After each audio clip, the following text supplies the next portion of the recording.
La main d'écorché de Guy de Maupassant. Il y a 8 mois environ, un de mes amis, Louis R., avait réuni un soir quelques camarades de collège. Nous buvions du punch et nous fumions en causant littérature, peinture, et en racontant de temps à autre quelques joyeusetés, ainsi que cela se pratique dans les réunions de jeunes gens. Tout à coup, la porte s'ouvre toute grande et un de mes bons amis d'enfance entre comme un ouragan. « Devinez d'où je viens, s'écria-t-il aussitôt. Je parie pour ma bille, répond l'un. Non, tu es trop gai. Tu viens d'emprunter de l'argent, d'enterrer ton oncle ou de mettre ta montre chez ma tante, reprend un autre. Tu viens de te griser, riposte un troisième, et comme tu as senti le punch chez Louis, tu es monté pour recommencer. Vous n'y êtes point, je viens de P, en Normandie, où j'ai été passer 8 jours et d'où je rapporte un grand criminel de mes amis que je vous demande la permission de vous présenter. À ces mots, il tira de sa poche une main d'écorché. Cette main était affreuse, noire, sèche, très longue et comme crispée. Les muscles, d'une force extraordinaire, étaient retenus à l'intérieur et à l'extérieur par une lanière de peau parcheminée. Les ongles jaunes, étroits, étaient restés au bout des doigts. Tout cela sentait le scélérat d'une lieue. Figurez-vous, dit mon ami, qu'on vendait l'autre jour les défroques d'un vieux sorcier bien connu dans toute la contrée. Il allait au sabbat tous les samedis sur un manche à balai, pratiquait la magie blanche et noire, donnait aux vaches du lait bleu et leur faisait porter la queue comme celle du compagnon de saint Antoine. Toujours est-il que ce vieux gredin avait une grande affection pour cette main qui, disait-il, était celle d'un célèbre criminel supplicié en 1736 pour avoir jeté, la tête la première, dans un puits sa femme légitime. En quoi faisant, je trouve qu'il n'avait pas tort, puis pendu au clocher de l'église le curé qu'il avait marié. Après ce double exploit, il était allé courir le monde, et dans sa carrière aussi courte que bien remplie, il avait détroussé 12 voyageurs, enfumé une vingtaine de moines dans leur couvent, et fait un sérail d'un monastère de religieuses.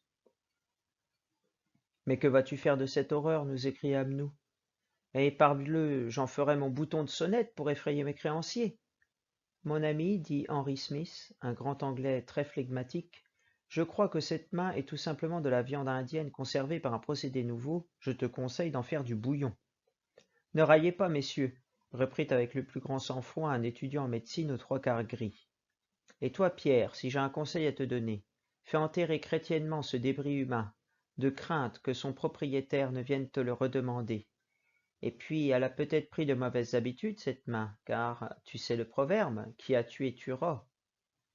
Et qui a bu boira, reprit l'amphitryon. Là-dessus, il versa à l'étudiant un grand verre de punch. L'autre l'avala d'un seul trait et tomba ivre-mort sur la table. Cette sortie fut accueillie par des rires formidables, et Pierre, élevant son verre et saluant la main, « Je bois, dit-il, à la prochaine visite de ton maître. » Puis on parla d'autre chose et chacun rentra chez soi.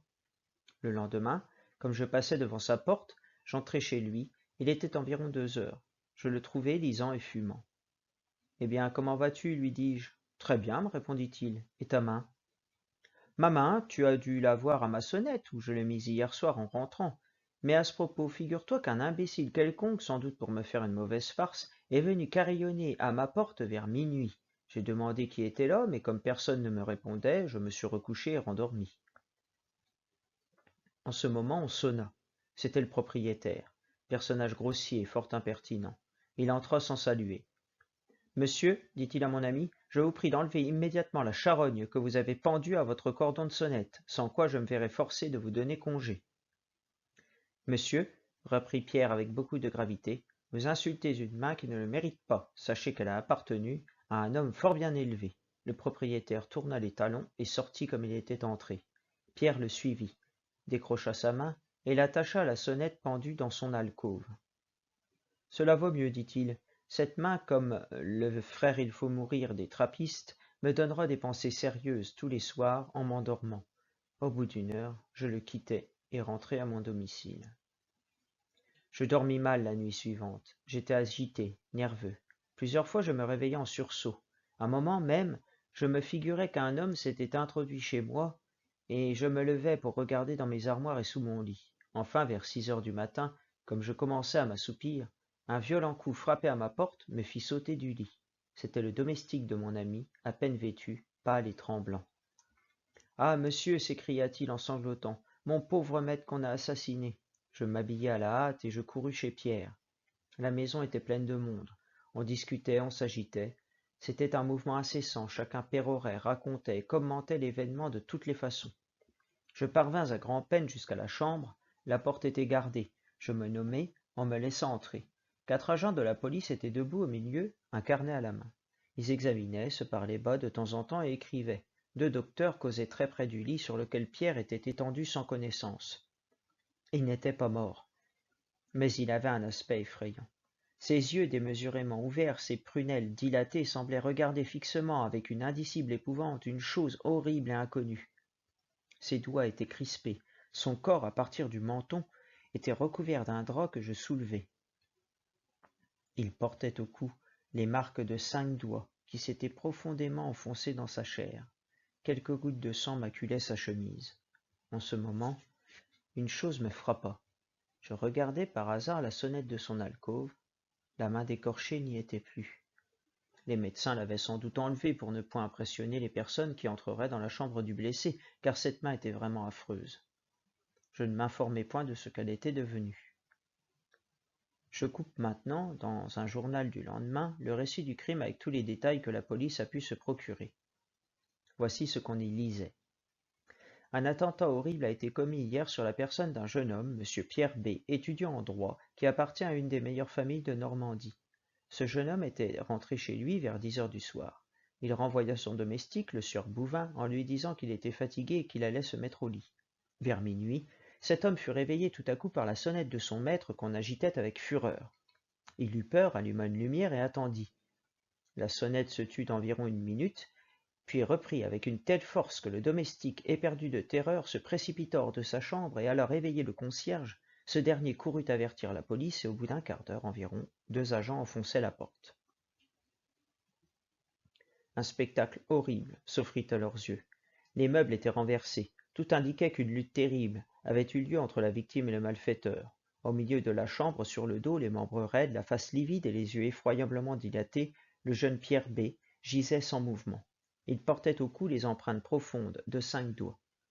Le rapport du docteur Bourdeau, appelé immédiatement, dit que l'agresseur devait être doué d'une force prodigieuse et avoir une main extraordinairement maigre et nerveuse, car les doigts, qui ont laissé dans le cou comme 5 trous de balle, s'étaient presque rejoints à travers les chairs.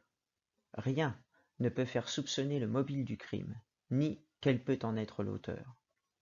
On lisait le lendemain dans le même journal. Monsieur Pierre B., la victime de l'effroyable attentat que nous racontions hier, a repris connaissance après 2 heures de soins assidus donnés par monsieur le docteur Bourdeau. Sa vie n'est pas en danger, mais on craint fortement pour sa raison. On n'a toujours aucune trace du coupable. En effet, mon pauvre ami était devenu fou. Pendant 7 mois, j'allais le voir tous les jours à l'hospice, mais il ne recouvra pas une lueur de raison. Dans son délire, il lui échappait des paroles étranges, et comme tous les fous, il avait une idée fixe, et se croyait toujours poursuivi par un spectre. Un jour, on vint me chercher en toute hâte en me disant qu'il allait plus mal. Je le trouvai à l'agonie. Pendant 2 heures, il resta fort calme, puis tout à coup, se dressant sur son lit malgré nos efforts, il s'écria en agitant les bras et comme en proie à une épouvantable terreur. « Prends-la, prends-la, il m'étrangle, au secours, au secours !» Il fit 2 fois le tour de la chambre en hurlant, puis il tomba mort, la face contre terre. Comme il était orphelin, je fus chargé de conduire son corps au petit village de P, en Normandie, où ses parents étaient enterrés. C'est de ce même village qu'il venait, le soir où il nous avait trouvés buvant du punch chez Louis R, et où il nous avait présenté sa main décorchée. Son corps fut enfermé dans un cercueil de plomb, et 4 jours après, je me promenais tristement avec le vieux curé qui lui avait donné ses premières leçons, dans le petit cimetière où l'on creusait sa tombe. Il faisait un temps magnifique. Le ciel tout bleu ruisselait de lumière. Les oiseaux chantaient dans les ronces du talus, où, bien des fois, enfants tous deux, nous étions venus manger des mûres. Il me semblait encore le voir se faufiler le long de la haie et se glisser par le petit trou que je connaissais bien là-bas, tout au bout du terrain où l'on enterre les pauvres. Puis nous revenions à la maison, les joues et les lèvres noires de jus de fruits que nous avions mangés. et je regardais les ronces. Elles étaient couvertes de mûres. Machinalement, j'en pris une, et je la portai à ma bouche. Le curé avait ouvert son bréviaire et marmottait tout bas ses oremus, et j'entendais au bout de l'allée la bêche des fossoyeurs qui creusaient la tombe. Tout à coup, ils nous appelèrent. Le curé ferma son livre, et nous allâmes voir ce qu'ils nous voulaient. Ils avaient trouvé un cercueil. D'un coup de pioche, ils firent sauter le couvercle, et nous aperçûmes un squelette démesurément long, couché sur le dos, qui, de son œil creux, semblait encore nous regarder et nous défier. J'éprouvai un malaise. Je ne sais pourquoi, j'eus presque peur. Tiens, s'écria un des hommes, regardez donc, le gredin a le poignet coupé. Voilà sa main. Et il ramassa à côté du corps une grande main desséchée qu'il nous présenta. Dis donc, fit l'autre en riant, on dirait qu'il te regarde et qu'il va te sauter à la gorge pour que tu lui rendes sa main. Allons, mes amis, dit le curé, laissez les morts en paix et refermez ce cercueil. Nous creuserons autre part la tombe de ce pauvre monsieur Pierre. Le lendemain, tout était fini, et je reprenais la route de Paris après avoir laissé 50 francs au vieux curé, pour dire des messes pour le repos de l'âme de celui dont nous avions ainsi troublé la sépulture.